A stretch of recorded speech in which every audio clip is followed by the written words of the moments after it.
Ladies and gentlemen, Fatima Cigarettes is proud to bring you its prize-winning radio program, winner of the Motion Picture Herald Fame Award.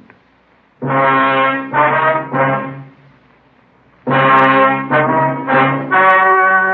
story you are about to hear is true.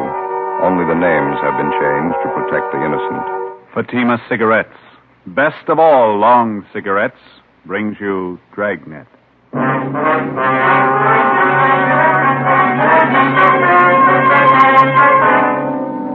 You're a detective sergeant. You're assigned to Juvenile Bureau. You receive a complaint about an 8-year-old boy and his sister. A neighbor reports they've been going from door to door begging for food. Supposedly, the children are from well-to-do parents. Your job? Investigate. You'll be amazed when you compare Fatima with other long cigarettes. You'll find they now cost the same.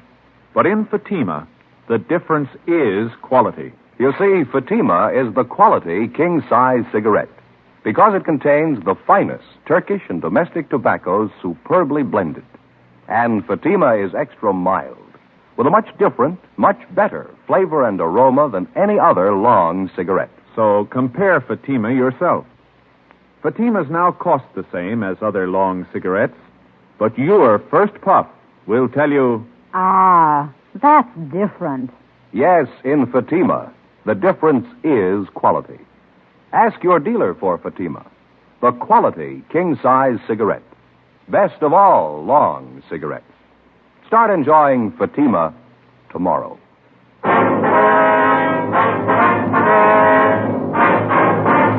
Dragnet, the documented drama of an actual crime.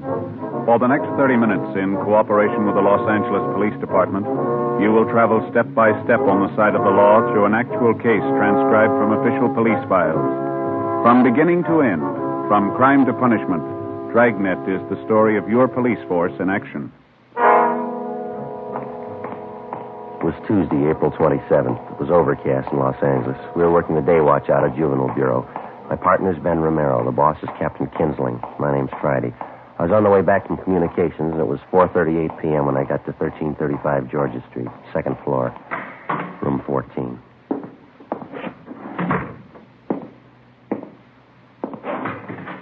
Hi, Joe.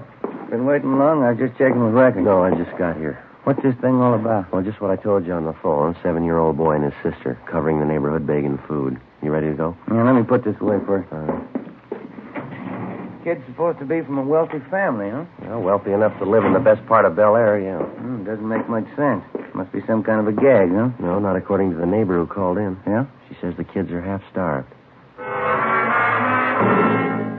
Ben and I got in the car and drove out Sunset Boulevard to the Bel Air district. We pulled up in front of a large 2-story home near the corner of Brookline Avenue and Knightsbridge Drive. It was a white frame colonial mansion set back in the middle of well-landscaped lawns and gardens. The other homes in the neighborhood were just as large, $50,000 and up. It was the last place in the city that you'd expect to find neighborhood children begging food. 5:20 p.m. We went around to the rear entrance of the colonial mansion as we'd been instructed on the phone. We located the woman who'd called in the complaint, a Miss Jeanette Bejan. She was employed as laundress and cook by the owners of the house. She was busy fixing dinner.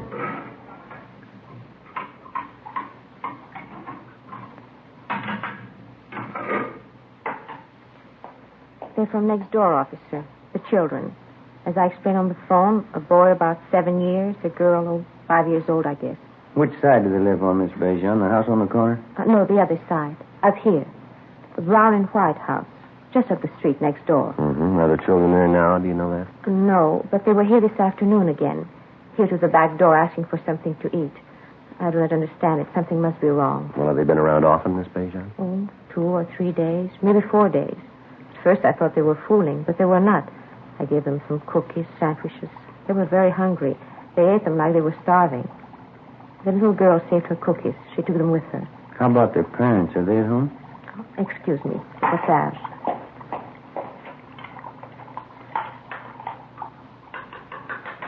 There. That's better. No, I haven't seen the mother the last few days. I understand they are divorced. The mother, she lives there with the children. The father, I don't know. Well, what's their name, do you know? Kesler. Madame, the woman I work for.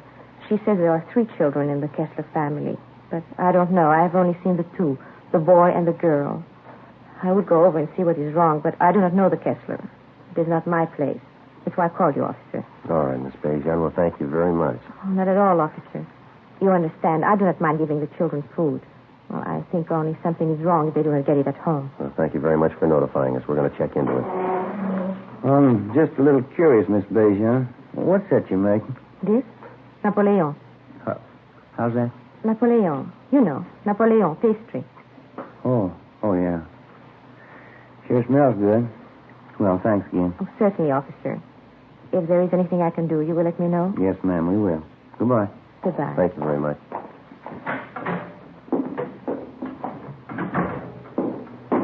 It's a beautiful place. Yeah. Those Swedish women make pretty good cooks, don't they? I don't know. She sounded French to me. Huh? Maybe so. Most good at cooking, anyhow. Yeah, that brown and white house next door, that must be it, huh? Yeah, that name, Kesler, they fairly prominent around town, society? I don't know. There's quite a few of them. Could be. Any way you look at it, it's hard to figure, isn't it? Kids have been at it for 4 days. If it's on the level, they really must be in a bind. The garage door is open back there. No sign of a car. Kids' bicycles, though.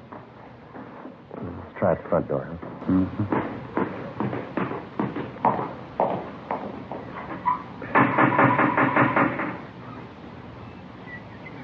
We should better try it again, huh? Yeah.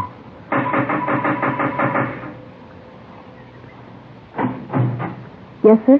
Hello, son. Your name's Kesler, is that right? Yes, I'm Richard. My mother's not home right now. Maybe you can come back tomorrow. Well, we're police officers, Richard. If you're not busy, we'd like to talk to you for a minute. Is that all right?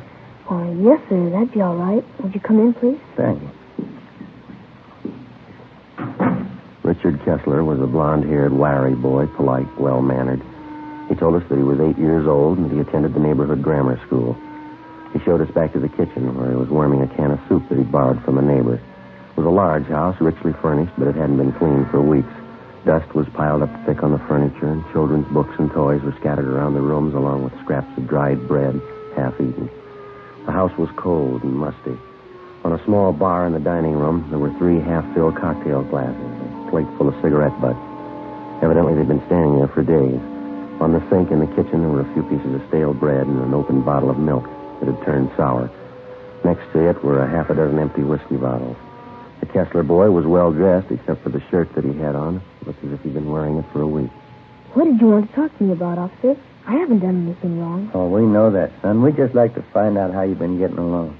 I've been getting along all right. 2 A's and 4 B's on my report card last month. Mm-hmm. Where's your sister, Dick? Judy, she's down the street. She'll be back in a minute. How about your mother? Where's she?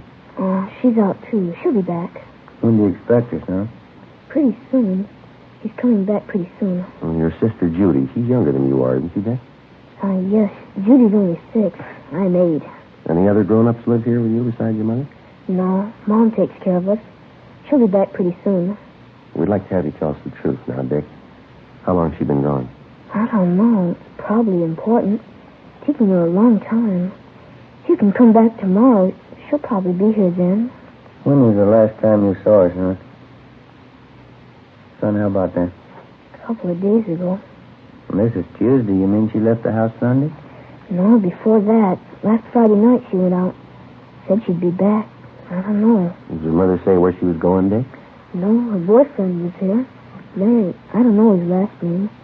Mom went out with him to a party, I think. I don't know where. She'll be back all right. Did you leave anyone to take care of? No, we can take care of ourselves. Nobody's fixed the cooking, though. I don't know how yet. I'd better look at the soup on the stove. No, I'll take care of it, son. You go ahead. Sit down. Has your mother ever left you like this before, son?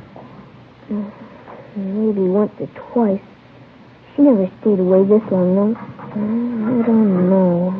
What's the matter, Dick? Well, Johnny, officer, my little brother. He hasn't eaten much for a while. Must be hungry by now. I was fixing the soup for him. Yeah, well, where's Johnny? He's upstairs in the nursery. He's been sick with a bad cold. Mom knew Johnny was sick. That's why I wondered. She hasn't come back yet. I don't think Johnny's feeling good. Do you want to take steps for him, son? Yeah, all right, if you want. Ben, you want to come on? Yeah. How long has Johnny had this cold, Dick? A couple of days before Friday, before Mom left. Mm-hmm. How old is he? Johnny's just a little kid. He won't be 2 years old until July. I've been wondering about him. He coughed a lot at first. Been giving him milk and cookies. That's what Judy and I had. I don't know. Has the doctor been to see Johnny? Oh, no, I thought of calling him. I didn't know the doctor's name. I was waiting until Mom got home. This is Johnny's room here. Mm-hmm. In the crib, officer. That's my brother Johnny. Pretty cold in here. Yeah, let's have a look then. Hey there, young fella. Hi, Johnny. You hungry now? Joe, look at his eyes. Yeah, I want to get to a phone, doctor, and ambulance. Tell him to hurry. Right? Oh, what's the matter, officer? What about Johnny's eyes? He'll be all right, Dick. Oh, he's been acting awful quiet, though. Hardly moved around at all. Most of the time he's jumping up and down in his crib like anything. Has anyone at all been in here to see him since Friday? Yes, sir. My sister Judy and I. We changed his diapers and give him something to eat. I see. Gee, I sure wish Mom would get home. I'd like to talk to her. Yeah, so would I. 5:48 p.m. We put in a call to the office for a policewoman, then we got in touch with Lieutenant Lee Jones at the crime lab, and he sent out a man to photograph the condition of the Kesler home and the children. The doctor and the ambulance arrived, and little Johnny Kesler was taken to the general hospital in critical condition. The 22-month-old boy was in a coma. Richard Kesler and his sister Judy were taken to Georgia Street Juvenile Bureau and then transferred to Juvenile Hall and placed under protective custody, Section 700 Sub B, Welfare and Institution Code. The two of them were given a bath and something to eat. Judy Kesler was interrogated separately by a policewoman. Ben and I talked to the boy, Richard. After a few minutes, he broke down and admitted that his mother had gone off and left the three children alone on at least a half a dozen occasions. He told us his parents were divorced. He rarely saw his father, but his mother had had 2 or 3 boyfriends at the house during the past year. He also told us his mother drank quite a bit. But she's never been gone this long before, Sergeant. Maybe she's out somewhere and has no way to get home. We'll find her all right, son. Don't you worry about it. Well, this boyfriend of your mother's, Dick, his first name was Larry. Is that all you can tell us? Yes, sir. I don't know his last name. Are you going to keep us here all night, Judy and me? Just for a day or so. They'll take good care of you, son. Where'd you take Judy? Well, she's just next door, Dick. You can see her in just a minute now. And how about Johnny? I always take care of him. Pretty fussy around strangers. Well, they've got him over at the hospital, Dick. They're going to take good care of him now. You can count on that. I don't know, officer. I better see him. He might get awful fussy. All right.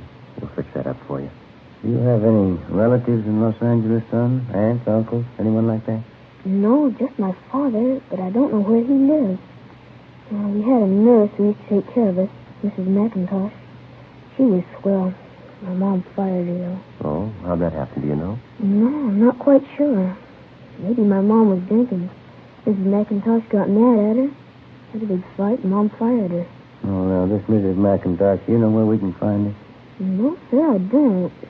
How about some of the other boyfriends that your mother had, Dick? Do you remember any of their names? No, one of them was George something.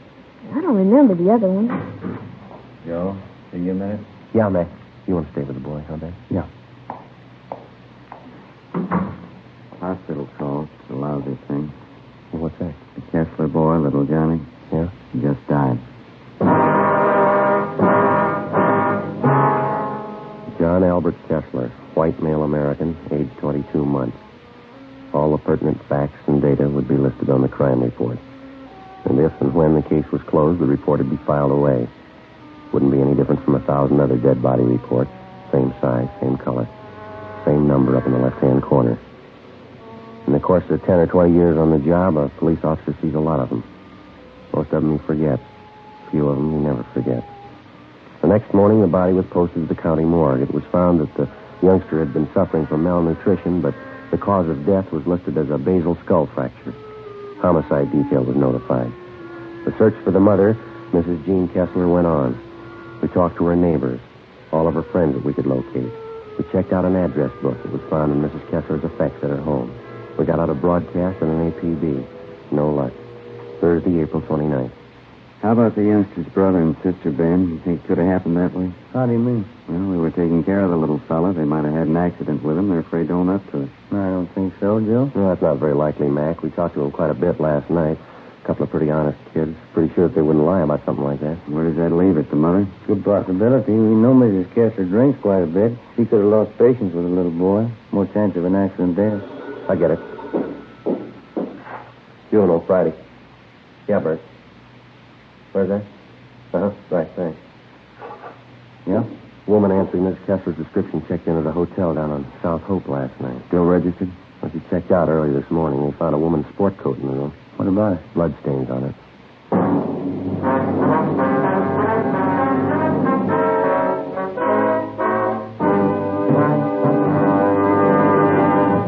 You are listening to Dragnet for the step-by-step solution to tonight's authentic case history. Here's step-by-step are the actual reasons why Fatima is the quality king-size cigarette. Why in Fatima the difference is quality. Quality of tobaccos. The finest domestic and Turkish varieties. Extra mild and superbly blended to give you a much different, much better flavor and aroma. Quality of manufacture. Smooth, round, perfect cigarettes. Rolled in the finest paper money can buy.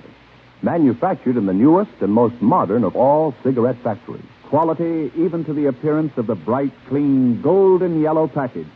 Carefully wrapped and sealed to bring you Fatima's rich, fresh, extra mild flavor. Compare Fatima yourself. Fatimas now cost the same as other long cigarettes, but your first puff will tell you, Ah, that's different. yes, in Fatima, the difference is quality. Start enjoying Fatima quality yourself. Insist on Fatima, the quality king-size cigarette. Best of all, long cigarettes.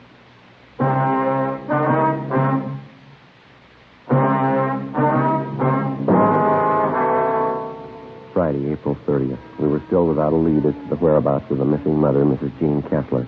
The blood-stained coat, which had been found in the South Hope Street Hotel, was shown to Mrs. Kessler's friends and to her children, Richard and Judy. They identified it as belonging to the missing woman. Routine investigation of the hotel room failed to uncover any further leads. We got out a supplementary APB, and then we started rechecking with the Kesler woman's friends and acquaintances. Nothing. We rechecked a dozen taverns and cocktail lounges that she'd been known to frequent. No sign of her, no sign of her boyfriend. In rechecking her personal effects, we found a canceled check payable to their former nurse, Mrs. McIntyre. The endorsement carried her address. We checked it out. She'd moved. We traced her to the forwarding address. There we were told that she had a new job as a nursemaid with a wealthy family living in the Los Feliz district. We called there and talked to Mrs. McIntyre, and she told us that she was just leaving the house with the 3 children for an outing at the park and the zoo. We made arrangements to meet with her out there, 1:30 p.m. Ben and I located her at the head of the path leading through the main part of the Griffith Park Zoo.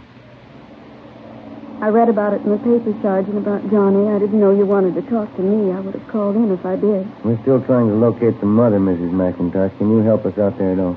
No, I don't know. Have you asked at those places she used to go to all the time, where she used to drink? Yes, ma'am, we have. They couldn't help her. Did you know any of Miss Kessler's boyfriends, the ones that had come to the house? Yes, I knew all of them. Donald, don't you wander off now. Same for you, Patsy. You stay close. The boy, Richard, he was telling us about one of the boyfriends, ma'am, a fellow named Larry. Oh, yes. Donald, you heard what I said. You stay close. Yes, I knew Larry. You remember what his last name was, ma'am? Yes, Bartell. Some kind of an actor in the movies, I think. Larry Bartell. You know where he lives? No, I think he had an apartment in Hollywood. I wouldn't know the address. What kind of a man was this Bartell? I mean his temperament and things like that. Well, I think he was kind of lazy. I think Mrs. Kesler was giving him money. Mm-hmm. Did the two of them ever argue or have any fights? All the time. He had a terrible temper. Did he ever strike Miss Kessler? Yes, I saw it happen several times. Not too close to the cage, Donald. Back a little. How did this Bartell act toward the children, Mrs. McIntyre? Different, I guess. They annoyed him sometimes. Well, that was after that you had the argument with Miss Kessler? Yes. It was about her drinking and the boyfriend and all the rest. I just got sick of it, and I told her what I thought. She didn't want to admit she was getting old, not caring for the children, pretending she was still in her 20s. Well, do you have any idea where we might locate the father? Well, they're divorced, you know. He's the head salesman for a lumber concern downtown. He inherited most of his money. I have the name of the company at home. You can have it if you like. Yes, ma'am. We'd appreciate that. You know, it's the children I feel sorry for. Yes, ma'am. 3 beautiful children. And that poor little Johnny, I just can't understand it. What's that? How could anyone desert a helpless baby like that? We'll ask his mother. Friday, 5 p.m. Mrs. McIntosh called us at the office and gave us the business address of the missing woman's ex-husband, Richard Lane Kesler. We called there, but they told us Kesler was away on a week's vacation. They had no idea where to contact him, but he was expected back in a few days. We called Central Casting and asked them to check their talent list for a bit player by the name of Larry Bartell. They had no such name listed. Saturday, 8 a.m. The Kesler children, Richard and Judy, remained in the custody of juvenile authorities. The search for their mother continued. All day Saturday, Ben and I ran down what few leads we had. They went nowhere. Checks to the morgue, the city hospitals, and the drunk tank at the main jail still failed to turn up the missing woman. We checked again at the different drinking places she used to patronize. No one had seen her. 5:30 p.m., we went back to the office. A lot of mileage today. Yeah, there's not much to show for it. Not going to be much fun for those Kesler kids this Sunday. Why? What do you mean? First Sunday in May. Huh? Mother's Day. Oh, yeah. Hi, Mac. Hi. Got a piece of news for you. Yep. The Kesler woman's boyfriend, Larry Bartell. What about him? He's been located. When he'd seen his name mentioned the previous night in the newspaper stories concerning the case, Larry Bartell had contacted the office to let us know that he didn't consider himself a fugitive. At least that was his story. He'd called just a few minutes before we got back to the office. He left word that he could be found at a Wilshire address all day Sunday. In the meantime, he'd be at the Spotlight Club, the club for theatrical people located in West Hollywood. 6:25 p.m. Ben and I located him at the club back in the billiards room. He was tall, dark-haired, dressed expensively. I told the cop when I called in, you weren't supposed to contact me here. It was important. That little Kesler boy's dead, Bartell. We think that's pretty important. Well, I didn't know anything about that. You didn't have to interrupt me. That's an important man I was playing with. Now, what do you want to know? Where's Miss Kesler? Well, why ask me? I don't know. You're a pretty good friend of hers. You were the last person seen with her. Oh, it was a week ago. We went out to a party last Friday night. I haven't seen her since the following Monday. Last Monday. I'm through with her anyway. What do you mean? Well, I just got sick of her, that's all. Pawing all over me, asking me to marry her. I just got sick of it. It wasn't worth it. You accepted money for her? Just to tide me over. She had plenty of it. Why not? Where'd you last see her? Keep your voices down. I wouldn't like this stuff to get around the club. There's a hotel downtown on South Flower. I can give you the address. Were you at another hotel with Miss Kesler last week? Yeah, on South Hope, around 9th Street, I think. Oh, that's where you found a coat, huh? You've got an explanation for that? Bloodstain? Sure. Crazy day. So I saw her, then she tried to hit me with a bottle. Cut herself. Boy, I tell you, this wasn't worth it, that's all. I guess you can prove everything you're telling us, huh? Of course I can prove it. It's the truth. And what about the little boy? How'd that happen? I didn't have anything to do with it. It wasn't my fault. Well, how'd it happen? No, it was that Friday night just before we left the house. The old lady and I were downstairs having a few drinks. She put the little kid to bed, but he wouldn't stay there. He kept getting up out of bed and running downstairs crying. Yeah, go on. Well, she finally took the kid, gave him a good spanking, threw him back in bed. I think he hit his head in one of the posts of the creek. Why didn't you do something about it? Well, I told her, but she said it was nothing. Didn't matter. Got a coat smashed, that's all. Kids are all right when we left. You mean all the times you and Mrs. Kesler went out, you knew those children were being left all alone in that house? Oh, what of it? She's the mother, not me. Now, look, I got to get back. I kept that game waiting on. No, just a minute. It's going to wait a little longer. Come on. Larry Bartell was taken downtown and held for questioning on suspicion of 702 WIC, contributing to negligence of minors. He gave us the address of the hotel where he'd last seen Mrs. Kesler. Ben and I checked it out. It was a typical cheap downtown hotel with a bar opening off the lobby. The desk clerk told us a woman answering Mrs. Kessler's description was registered in a room on the second floor. They had an old-fashioned player piano going full volume in the bar. The sound followed us up the stairs. Tenants here sure must like their music. Yeah. That's just there, isn't it? 216? Yeah.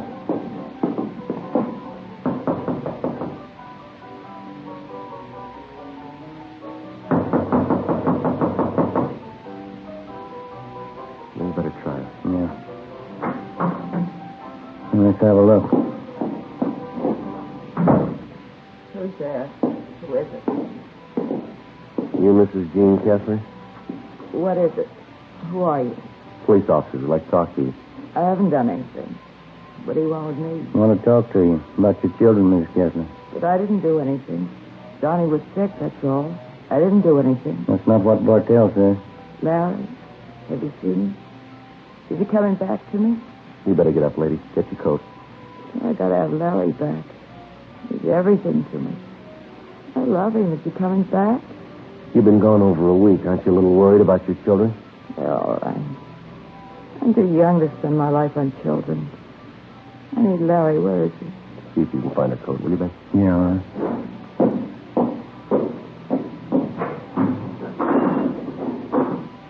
I've been drinking off this. I felt terrible. Yeah. I need Larry so bad. He was young like me. Loving. I gave him all my love. Gave him every bit of it. Yeah, you gave him too much. What? You didn't have any left for your kids. The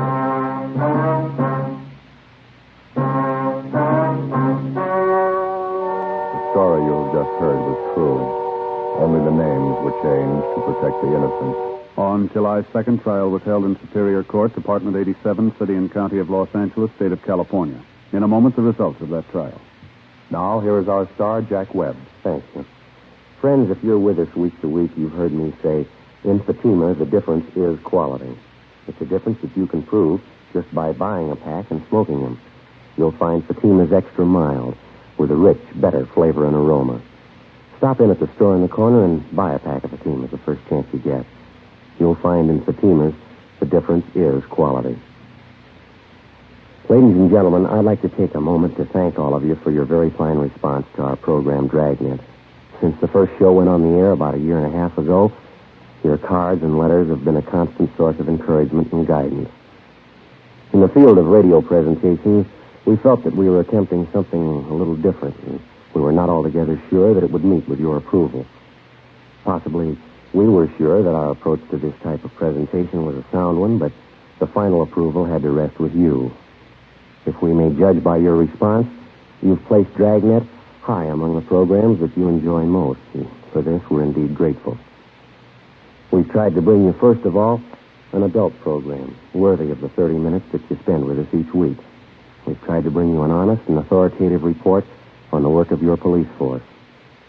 We've tried to bring before you documented police cases that were informative as well as entertaining.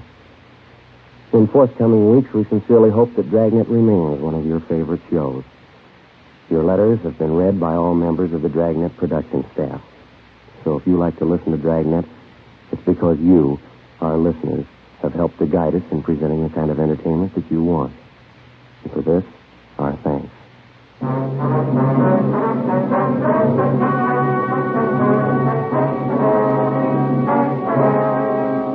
Mrs. Jean Kesler was filed on and found guilty in Superior Court, charge of manslaughter. She was sentenced to 1 year in the county jail and deprived of the custody of her children.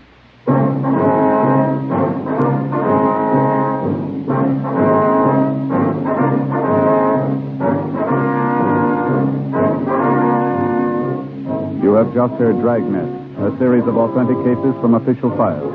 Technical advice comes from the Office of Chief of Police W.H. Parker, Los Angeles Police Department.